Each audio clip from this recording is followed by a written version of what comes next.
नमस्कार। आज मैं फिर आपके सामने अपराध की एक और घटना लेकर आया हूं। आज के अपराध की घटना मध्य प्रदेश से है। मध्य प्रदेश के धार जिले से है।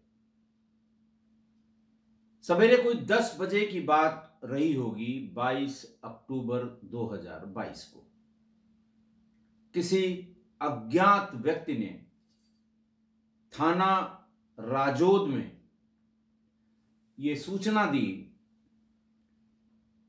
कि लाबरिया के माही डैम में एक बंद बोरी में किसी युवक की लाश तैरती हुई किनारे मिली है।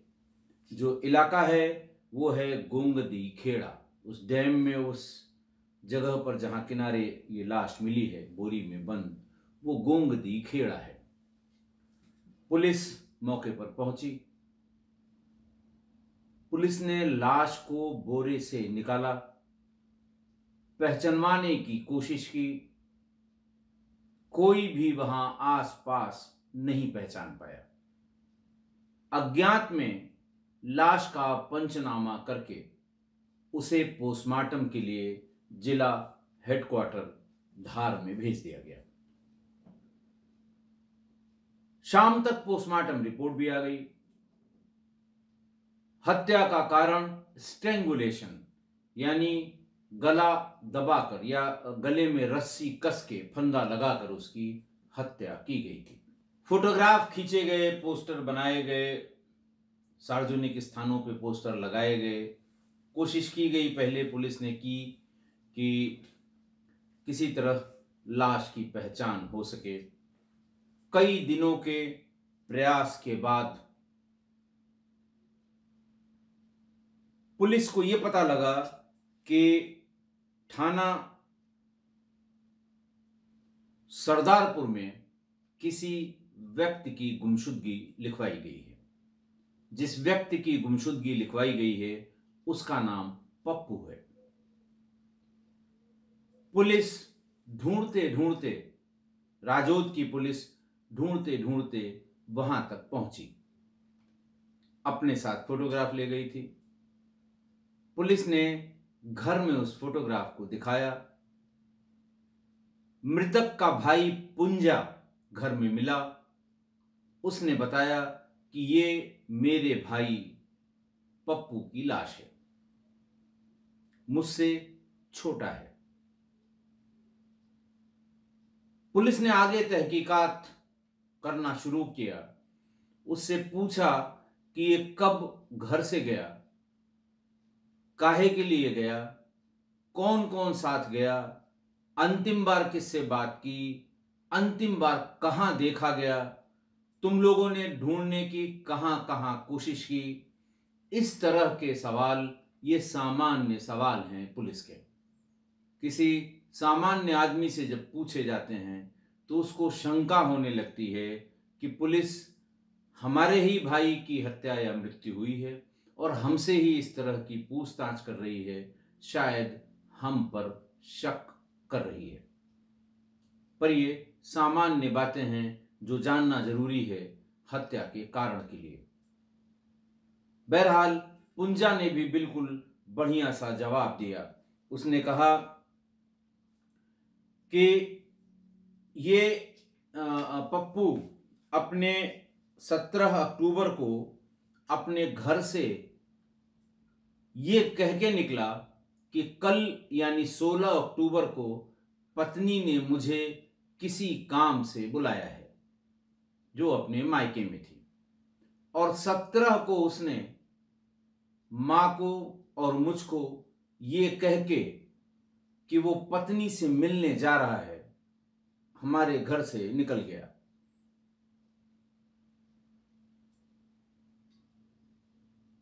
तीन चार दिनों बाद हम लोगों ने उसकी पत्नी से बातचीत की तो उसने बताया कि पप्पू यहां नहीं आया। हम लोग घबराए, पत्नी भी आ गई।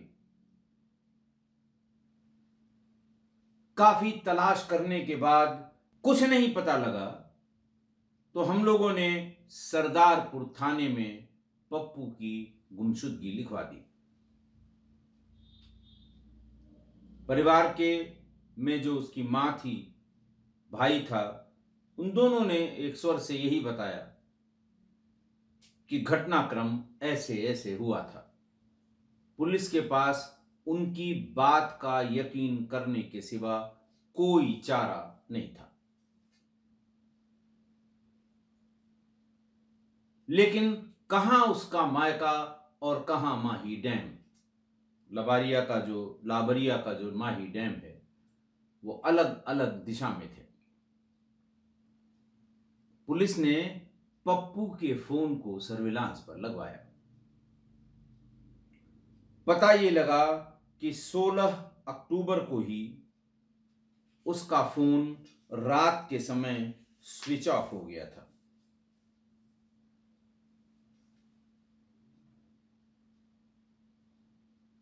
पुलिस ने उसके IMEI international mobile equipment identity number, 15 digit का ये नंबर होता है। फर्स्ट 5 डिजिट्स ये मैन्युफैक्चरर के होते हैं, जो कंपनी बनाती है। सेकेंड 5 डिजिट वो उस रीजन के होते हैं, और लास्ट 5 डिजिट उस पर्टिकुलर सेट की आइडेंटिटी होती है। जब IMI रन कराया तो उसमें एक दूसरा सिम चलता हुआ पुलिस को मिला। सर्विलांस सेल ने इसकी सूचना दी कि साहब ये सिम इसमें चल रहा है। ओरिजिनल सिम जिसकी आपने CDR मांगी थी, जो मृतक के पास था, वो 16 अक्टूबर की रात 10:30-11 बजे के आसपास बंद हो गया था। उसके बाद कभी नहीं चला। पुलिस ने जिसके पास वो सेट था, जिसमें नया नंबर था, उसको फिजिकली वेरीफाई कराया तो ये पता लगा कि मावी का निवासी कैलाश मावी के लड़के सुरेश के नाम से ये सिम इशू किया गया, और सुरेश ही इस फोन को चला रहा था, जो नरसिंह देवला गांव का था। पुलिस सुरेश को उठा लाई। ये फोन तुम्हें मिला कहां?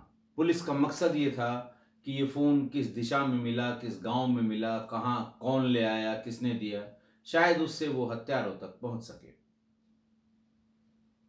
सुरेश ने बताया कि हमें अहमदनगर गांव के रहने वाले विक्रम ने 1500 रुपए में ये फोन बेचा था। पुलिस विक्रम की तलाश में, विक्रम बाप का नाम मुकेश, उसकी तलाश में अहमदनगर गांव पहुंच गई। लोगों ने बताया भी कि फला घर है उसका, फला उसके पिता हैं, घर में और लोग थे। इनिशियल हिच, यानी लोग बताने में हिचकिचाते हैं, तो धीरे धीरे पूरे गांव से पता लग गया। तो रेड्स कंडक्ट की गई उसको ढूंढने के लिए विक्रम को। विक्रम गिरफ्तार हो गया, थाने पर आया, पूछताछ शुरू हुई कि तुम्हें ये फोन कहां मिला था। विक्रम की CDR निकाली गई। विक्रम की लोकेशन 16 अक्टूबर को, जिस तारीख को बंद हुआ था मृतक पप्पू का मोबाइल, उस तारीख को उसी के गांव के पास उसकी लोकेशन दी। लामहला पुलिस को सख्ती करनी पड़ी, श्रेणीबद्ध पूछताछ करनी पड़ी। ज्यादा मेहनत नहीं करनी पड़ी पुलिस को। दूसरी तीसरी श्रेणी तक आते आते विक्रम सब कुछ तोते की तरह बताने लगा। उसने बताया कि करीब 2 महीने पहले की बात है, मृतक का भाई पुंजा हम लोगों के पास आया और उसने ये कहा कि हमारा छोटा भाई पप्पू शराब बहुत पीता है घर आकर मेरी माँ से झगड़ा करता है, हमारे साथ भी मारपीट करता है, पत्नी के साथ बहुत मारपीट करता है। पत्नी कई बार अपने मायके भाग के जा चुकी है, परिवार वाले उसको ले आते हैं और मेरी माँ ने कहा है कि उसको किसी तरह मार दिया जाए। विक्रम ने कहा कि ये सुनकर मैं थोड़ा चौंका और कहा कि मुझे अपनी माँ से मिलवाओ। पुंजा विक्रम और उसके दोस्त को लेकर माँ के पास, माँ का नाम गीताबाई था, गीताबाई के पास पहुंचा। विक्रम और सावन ये दो दोस्त थे और दोनों ही भाड़े के हत्यारे थे, इसीलिए पुंजा ने उससे संपर्क किया था। माँ गीताबाई ने कहा कि हाँ, मैंने भेजा है और मैं चाहती हूं कि इसको हर हाल में खत्म करो।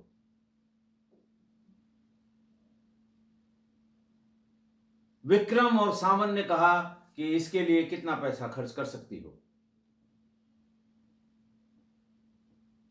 शुरुआती मोल भाव के बाद 30,000 रुपए में बात तय हुई। मां गीताबाई ने कहा कि 15,000 रुपए मैं काम होने से पहले और 15 काम होने के बाद दूंगी। विक्रम और सावन ने कहा कि इस तरह के काम में एडवांस और डिलीवरी में पैसे का पेमेंट नहीं होता और हम उस पर विश्वास नहीं करते। पता नहीं क्या होगा क्या नहीं होगा, पैसा एडवांस दीजिए, काम की गारंटी है। दोनों को मां गीताबाई ने 30,000 रुपए नगद दे दिए। टीआई कछावा ने जो बयान नोट किया उसके मुताबिक 16 अक्टूबर की रात करीब 10 बजे, 16 अक्टूबर की रात करीब 10 बजे पुंजा ने विक्रम को कॉल किया। विक्रम से कहा कि तू सावन को लेकर घर आ जा, पप्पू घर पर है, मेरी मां उसी के साथ कमरे में सो रही है, मां ने दरवाजा खुला छोड़ दिया है, तुम दोनों आ जाओ, पप्पू का खेल खत्म करो, बहुत हो गया। विक्रम और सावन दोनों ही पुंजा के घर पहुंचे। दरवाजा खुला हुआ था। दोनों का इंतजार पुंजा दरवाजे पर ही भीतर की तरफ बैठकर कर रहा था। आते ही उनको भीतर लाया। पप्पू खाट पर सोता मिला। पप्पू की मां आरोपियों के यानी इन दोनों हत्यारों के आने का इंतजार कर रही थी, जगी हुई थी। पप्पू शराब पीकर सोया हुआ था। उसके बाद तीनों ने, पप्पू, विक्रम और सावन ने पप्पू को पकड़ लिया। सॉरी, पुंजा, विक्रम और सावन ने पप्पू को पकड़ लिया, कपड़े से उसका मुंह बांध दिया, उसके बाद उसकी गला घोंटकर हत्या कर दी। पप्पू की मां के कहने पर हत्या के बाद घर पर ही 4 फीट लंबाई, 2 फीट चौड़ाई और 3 फीट गहराई वाला एक गड्ढा रात में ही खोदा गया। लाश को उसी गड्ढे में डाल दिया गया। मां सहित तीनों लोगों ने, मृतक के भाई पुंजा, हत्यारे विक्रम और सावन ने मिलकर, और मृतक की मां ने भी, वो मिट्टी फिर से उसमें भर के जमीन को समतल किया। उसी समय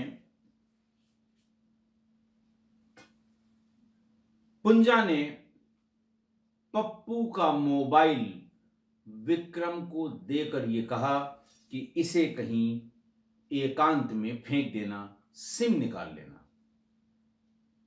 लेकिन विक्रम लालच में आ गया और विक्रम ने 1500 रुपए की लालच में यह मोबाइल बेच दिया। 16 अक्टूबर की रात 11 बजे की हत्या करने के बाद जब लाश को घर में ही गड्ढा गड्ढा खोद कर दफना दिया गया, गाड़ दिया गया, 19 तारीख को इसमें से थोड़ी थोड़ी बदबू बाहर आने लगी। चूंकि ये मां का कमरा था, इसलिए मां ने फौरन पुंजा को कहा कि उन दोनों को बुलाओ। अभी कोई नात हित यानी रिश्तेदार अगर आ गए तो जरूर वो शक करेंगे। विक्रम और सावन फिर आ गए।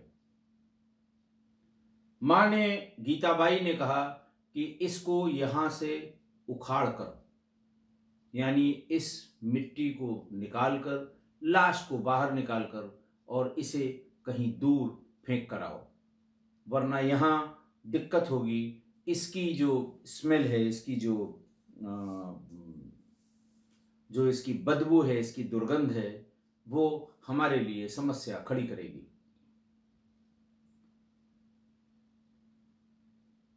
विक्रम और सावन ने फौरन कहा 10,000 रुपए और दीजिए, हम बिल्कुल इसका डिस्पोजल कर देंगे। पुंजा ने कहा 10,000 रुपए हम अभी देंगे। मां ने फौरन 10,000 रुपए निकाले और वो 10,000 रुपए विक्रम और सावन को दे दिए गए। रात में ही विक्रम, सावन, पुंजा और पुंजा की मां ने मिलकर गड्ढे से मिट्टी हटाई, लाश को बाहर निकाला, लाश को एक पॉलीथीन में लपेटा, एक बोरे में भरा और पुंजा की बाइक पर उसको रख दिया गया। रात 19 तारीख, 19 अक्टूबर की रात करीब 12 बजे विक्रम और सावन ने लाश को माही डैम तक खींच, मोटरसाइकिल पर ये दोनों ले गए और वहां पर वो जो मैंने आपको गांव बताया था, उसी गांव के गोंगदी खेड़ा के पास पानी में उतरकर लाश को माही डैम में फेंक दिया।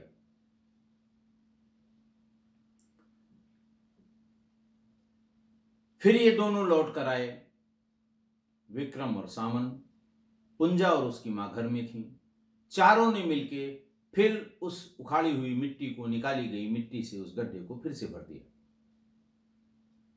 हाथ पैर धुले, मां ने चाय बनाई, चाय पिलाई और कहा कि 1-2 दिन वहां आसपास नजर रखना। इसी बीच मां ने पुंजा से कहा कि उन दोनों को फिर से बुलाओ। पुंजा ने पूछा अब क्या हो गया? उन्होंने कहा नहीं, तुम बुलाओ उन्हें, पहले मुझे उन्हीं से बात करनी है। वो कुछ बता नहीं रहे हैं, वो गए कि नहीं गए, लाश का वहां लाश डूबी कि नहीं डूबी, पत्थर बांधा था कि नहीं बांधा था। इस तरह के सवाल पूछने के लिए फिर से ये दोनों तलब किए गए। मां गीताबाई ने विक्रम और सावन को फिर बुलाया, फिर बैठे, दोनों की आवाभगत हुई, क्योंकि दोनों ने दिया हुआ काम टाइम से पूरा कर दिया था, एडवांस पेमेंट लेने के बाद। बात करते करते गीताबाई ने, यानी पप्पू की मां ने, यह कहा कि देखो, इसी घर में तुमने पप्पू को मारा है। उसके बाद लाश को ले जाकर फेंक दिया। चूंकि उसकी अकाल मौत हुई है, इसलिए वो भूत बनकर यहीं रहेगा और सारी जिंदगी हम लोगों को तंग करेगा, परेशान करेगा। इसलिए लाश को जहां फेंका था, उसने बताया कि हम तो गए मोटरसाइकिल से और थोड़ा पानी के भीतर जाके हम लोगों ने लाश को थोड़ा सा पानी के सहारे उसे खिसका के डाल दिया था, कोई पत्थर नहीं बांध पाए थे। उन्होंने कहा जाओ और लाश को निकाल कर ले आओ, हम चुपचाप उसका अंतिम संस्कार पूरे विधि विधान से कराएंगे ताकि उसकी आत्मा संतुष्ट हो जाए, वो यहां भटके नहीं। अगर यहां आकर भटकी, वो जरूर हमारा नुकसान करेगी। उसने कहा ठीक है, कल सुबह हम लोग जाएंगे। बात ये थी 21 अक्टूबर की शाम को। 22 अक्टूबर को जब सावन और विक्रम मोटरसाइकिल से वहां पर पहुंचे तो भीड़ लगी हुई थी, पुलिस खड़ी हुई थी। पुलिस को देखते ही वहां से दोनों भाग खड़े हुए। आने जाने वालों से पूछा तो लोगों ने बताया कि एक बोरे में किसी की लाश मिली है। वो भागकर गीताबाई यानी पप्पू की मां के पास आए कि वो तो किसी ने पुलिस को सूचना दे दी, पुलिस आ गई और पुलिस अपनी कार्रवाई वहां कर रही है। अब वहां से लाश को ले आना नामुमकिन है। पुलिस ने विक्रम की ये पूरी बात सुनकर उसने भी दांतों तले उंगली दबाई कि कैसी मां है। सावन पकड़ा गया, विक्रम पुलिस के कब्जे में था, पुंजा और उसकी मां अपने घर पे थी। चारों को लाया गया, थाने पर उनसे बातचीत की गई। लंबा टाइम हो गया था, 16 अक्टूबर की ये बात थी और 13 नवंबर तक जब बहुत हल्ला हो गया तो एसपी आदित्य प्रताप सिंह ने उन पुलिस वालों के खिलाफ कार्रवाई की जिन्होंने लाश की सूचना मिलने पर जो माही डैम गए थे और उन्होंने अच्छी तरह से आगे की पुलिस की कार्रवाई नहीं की थी। उसमें तत्कालीन टीआई अभिनव शुक्ला समेत जांच अधिकारी रेम सिंह बामनिया, इन दोनों को सस्पेंड किया गया या थाने से हटा दिया गया और इसके बाद इस पूरे प्रकरण की जांच थाना प्रभारी रोहित कछावा को सौंपी गई। पहले दिन से जब से पुंजा ने यह बताया था कि पत्नी का फोन आया था, वो पत्नी से मिलने सुबह गया, सबको बता के गया, पुलिस पत्नी पर ही शक कर रही थी।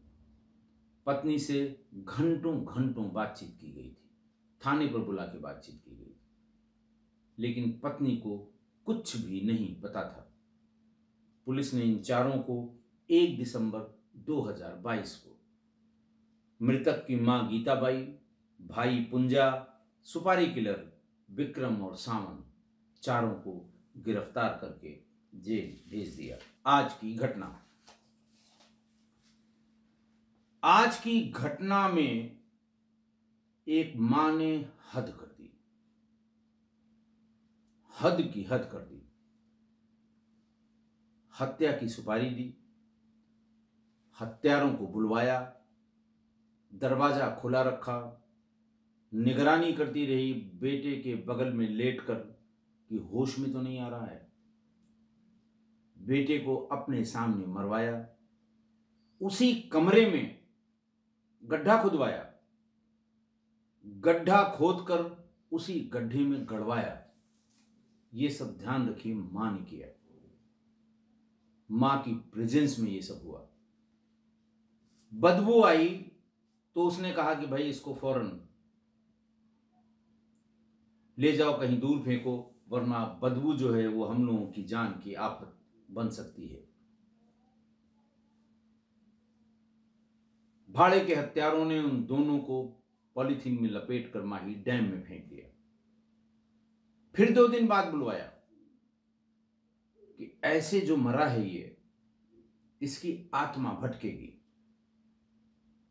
फिर से निकाल के वहां से ले आओ, इसका मैं विधि विधान से अंतिम संस्कार करा दूं ताकि इसकी आत्मा तृप्त हो जाए और हमें परेशान न करे। वो अंतिम संस्कार कराने के लिए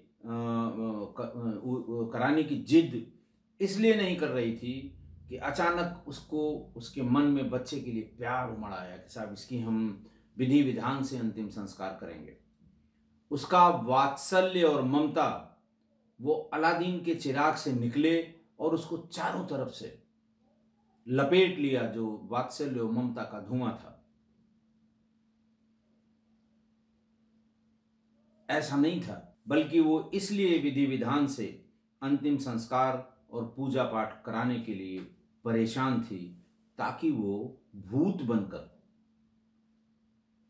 उसे भविष्य में परेशान न करे, हमसे बदला न ले। अब देखिए नियति कहां से कहां ले जाती है। उसकी ये तमन्ना इसलिए अधूरी रह गई कि लोगों ने इस लाश की सूचना पुलिस को दे दी। पुलिस ने पंचनामा कराया, पोस्टमार्टम कराया। पोस्टमार्टम के बाद लाश परिजनों को सुपुर्द की जाती है।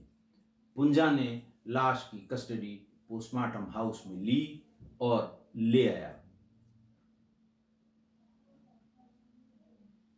पुलिस से परमिशन लेकर, क्योंकि पूछताछ के लिए ये लोग पुलिस की कस्टडी में थे। वहां भी मां इसलिए परेशान थी कि इसका अंतिम संस्कार विधि विधान से करो। फिर पुलिस की हिरासत में या पुलिस कस्टडी में अंतिम संस्कार के लिए सामान्य रूप से ये छोटी ढील दी जाती है कि कोई माँ अगर चाहती है कि हम अपने बेटे के अंतिम संस्कार में शामिल हों, तो जुडिशियल साइड में भी पेरोल घंटे, 2 घंटे, 4 घंटे जितना समय लगना है वो दिया जाता है। और पुलिस भी कि साहब ठीक है, हम इसे कल जेल भेज देंगे, 24 घंटे भी बीता नहीं है, इसे पुलिस अभिरक्षा में अंतिम संस्कार में शामिल होने दीजिए। उसने पूरे विधि विधान से अपने बेटे पप्पू का अंतिम संस्कार किया। इसलिए नहीं कि उसकी ममता उमड़ी थी, इसलिए कि वो भूत बनकर उनसे बदला न ले ले। लेकिन फिर भी पप्पू ने मरने के बाद अपना बदला ले लिया। मां और भाई दोनों ही जेल में हैं। मैं इस तरह की माताओं के लिए जब मैंने मां द्वारा किए गए ऐसे अपराध जो बच्चे पर, अपने बेटे पर, बेटी पर किए गए हैं, उसके लिए एक ही श्लोक है जो दुर्गा सप्तशती में आदि शंकराचार्य का लिखा हुआ है। श्लोक तो बहुत बड़ा है, लेकिन जो उसकी 2 लाइनें प्रचलित हैं कि कुपुत्रो जायेत क्वचिदपि, कुपुत्रो जायेत क्वचिदपि कुमाता न भवति। इसका मतलब ये है कि पुत्र तो कुपुत्र हो सकता है, लेकिन माता कभी कुमाता नहीं होती। आदि शंकराचार्य ने ये लिखा है। लेकिन तब माताएं कुमाता नहीं होती होंगी। इस घोर कलयुग में, इस वर्तमान कालखंड में,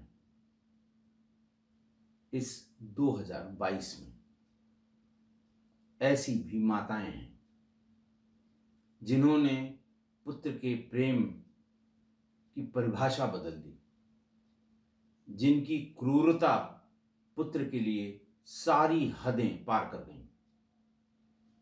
इसीलिए मैं कहता हूं यंग जनरेशन से, किसा कोई परिवार के जो नौजवान सदस्य हैं, कि माता कभी कुमाता नहीं होती। माता अगर आपको डांटती है, फटकारती है, वो सिर्फ आपको सही दिशा दिखाने के लिए। मां कभी गुस्सा बच्चों पर कर ही नहीं सकती। अगर करती है तो बनावटी है, भलाई के लिए है, तरक्की के लिए है, गलत रास्ते पर जाने से रोकने के लिए है। आशा है आप मेरी इस बात से सहमत होंगे। आज के लिए इतना ही। बहुत बहुत धन्यवाद। धार के लाबरिया गांव में माही डैम में बोरे के अंदर मिली लाश के मामले में चौंकाने वाला खुलासा हुआ है। मां ने ही 30,000 में बेटे की सुपारी देकर उसकी हत्या करवाई थी, जिसमें बड़े बेटे ने भी साथ दिया था। मृतक है पप्पू, ये शराब पीने का आदी था। इसकी औरत भी इसे छोड़ के चले गई थी। घर में 2 बच्चे थे, भाई था और माँ है। ये मजदूरी का काम करता था, मजदूरी करके आता था, शराब पीता था उस पूरे पैसे से, और उसके बाद बच्चों से मारपीट, माँ के साथ गाली गुत्तार, कभी कभी मारपीट भी। भाई सीधा साधा आदमी था तो वो कुछ कह नहीं पाता था। माँ ने परेशान होकर फिर पुंजा से कहा कि तू इसको ख़त्म करवा दे, मेरे पास 30,000 रुपये पड़े हुए हैं, किसी को दे के इसको ख़त्म करवा दे। करीब 40 दिन तक चली जांच के बाद पुलिस ने गुरुवार शाम 2 सुपारी किलर, मां भाई समेत 4 आरोपियों को गिरफ्तार कर लिया है। Bureau report, Dainik Bhaskar.